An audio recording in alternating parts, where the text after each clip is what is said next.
Ever felt that gut-wrenching dread when your code explodes with an error and you have absolutely no idea where to even begin? You're staring at a red screen, your heart's pounding, and all you want to do is throw your laptop out the window. Trust me, we've all been there. Debugging isn't just about fixing bugs. It's about understanding your code, saving countless hours of frustration, and frankly, making you a better developer. Without a repeatable system, you're just guessing, and that's a recipe for burnout. By the end of this video, you'll have a systematic mental checklist you can apply to any bug, in any language, and finally conquer those baffling errors. Chapter 1. The Debugger Mindset. Stop panicking. Okay, so, first things first. When a bug hits, your immediate reaction is probably panic. Don't. Take a deep breath. Debugging isn't a race. It's a methodical investigation. Think of yourself as a detective, not a firefighter. Honestly, I think the biggest mistake junior devs make is trying to fix the bug before they even understand it. It's like trying to put out a fire in the dark. You need light. You need information. The goal isn't just to make the error go away.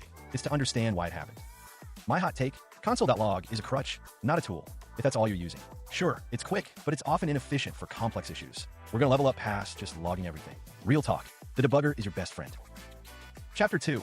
Reproduce, reproduce, reproduce, the foundation. The absolute first, non-negotiable step in debugging is to reliably reproduce the bug. If you can't make it happen consistently, you can't fix it. Period. This sounds simple, but it's often the hardest part, especially with intermittent issues. Here's the deal. Document the exact steps. What input did you provide? What environment are you in? Browser? OS? Specific data? Quick side note, this is why good bug reports are gold. If you're reporting a bug to yourself, make a good one. Sometimes you have to build a minimal reproduction case. Strip away everything non-essential. Create a tiny project, a bare-bones script that only exhibits the bug. This is invaluable for isolating variables and, often, finding the bug in the process. Wild, right? Chapter 3. Isolate the problem. Binary search debugging. Once you can reliably reproduce the bug, it's time to isolate it. Think of it like a game of hot and cold. You're trying to find the exact line or block of code where things go wrong. This is where the binary search approach comes in handy. This means commenting out half your code, running the test. If the bug is gone, it's in the half you removed. If it's still there, it's in the remaining half. Repeat. You keep having the problem space until you're down to a few lines. I know this part is dense. Stick with me because it's insanely powerful.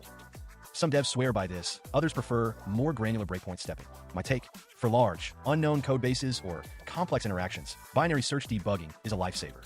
It quickly tells you which part of the system is failing, even if you don't know why yet. Chapter 4.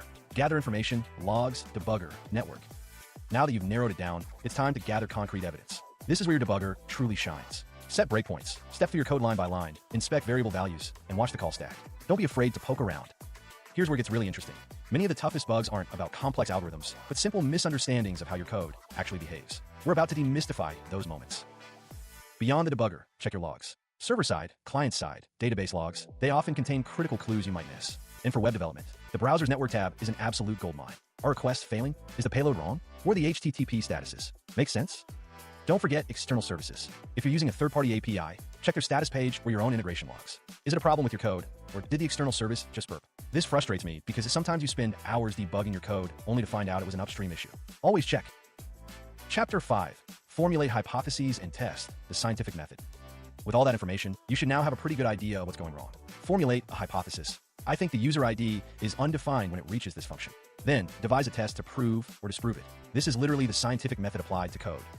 Your tests can be simple. Add a console.log at a very specific point to check a value, add a temporary if statement to guard against an undefined variable, or even write a small unit test. The key is to be precise. Don't just randomly change things and hope for the best.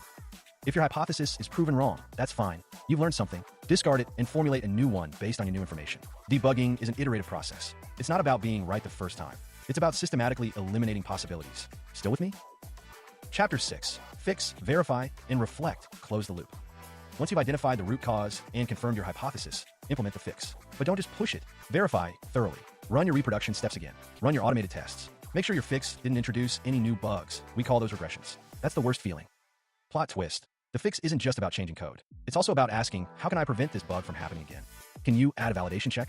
A better default value? A unit test? This is how you level up your code quality and your skills. Finally, reflect on what you learned. What assumptions did you make? What tools could have helped you faster? Every bug is a learning opportunity. This is how you build intuition and get faster over time. It's a genuinely satisfying payoff when you finally squash a stubborn bug. Chapter 7. Advanced tactics and gotchas, the real world. Sometimes, bugs are sneaky. They only appear in production, or on a specific browser, or under heavy load. For these, you might need remote debugging tools, specific browser extensions, or even load testing to trigger the issue. These are the ones that make you want to pull your hair out. Acknowledge debates. Some devs swear by rubber duck debugging, explaining the problem aloud to an inanimate object. Others prefer pair programming. Honestly, both work because they force you to articulate your assumptions. Often, just hearing yourself say it reveals the flaw. Try it. Another common gotcha, caching.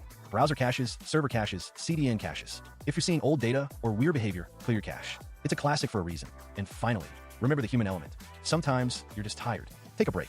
Step away. Fresh eyes are the best debugger.